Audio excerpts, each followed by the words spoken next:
बिहारियों के बारे में ओछी बातें कहना, छोटी बातें कहना, ये आम बात है। बिहारियों के बारे में ओछी बातें वे लोग भी कह देते हैं जिनको खुद विवेक नहीं है, जिनको कभी अकल से मुलाकात ही नहीं हुआ है, वो लोग भी कह देते हैं बिहार के लोग असभ्य होते हैं, अशिष्ट होते हैं, गंवार होते हैं, जाहिल होते हैं, बुद्धू होते हैं, चोर होते हैं, बदमाश होते हैं।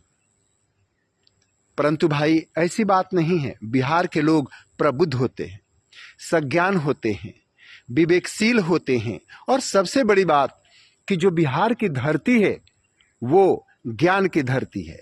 और इसका जीता जागता उदाहरण ये जो हाल ही में बिहार में विधानसभा का चुनाव हुआ 2025 का, उसमें देखने को मिला। चुनावी मैदान में तीन दल खड़े थे, एक महागठबंधन, एक एनडीए और एक जनसुराज। जनसुराज का नारा और विचार और उसका सिद्धांत लोगों को बेहद पसंद था।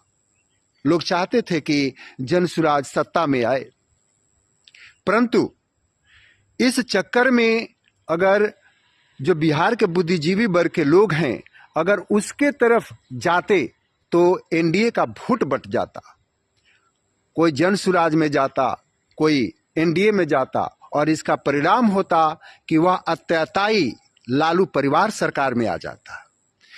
उसको रोकने के लिए बिहार के पूरे बुद्धिजीवी वर्ग के लोगों ने जनसुराज को साइड करके एनडीए को वोट दिया।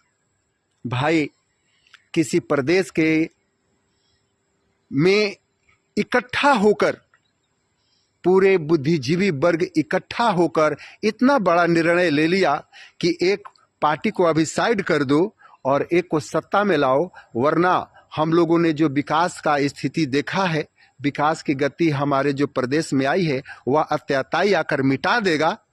तो ये भाई, यह हम लोगों की विवेकशीलता ही कही जाएगी। बिहार के यह जो हुआ कि जनसुराज को साइड करके एनडीए को वोट दिया गया, इससे देश के अन्य प्रदेश के लोग सीखेंगे, देश के अन्य प्रदेश के लोग सीखेंगे कि कैसे उतनी बड़ी जनसंख्या वाला प्रदेश में इतनी बड़ी एकता आ गई। और सबसे मैं कहूँगा कि भाई, जो लोग बिहारियों के बारे में ओछी बातें कहते हैं, भाई आपके यहाँ के जो बड़े बड़े राजनेता हैं ना, उनको भी उतनी राजनीतिक समझ नहीं होती है जितना बिहार के एक बकरी के चरवाहे को होती है। धन्यवाद।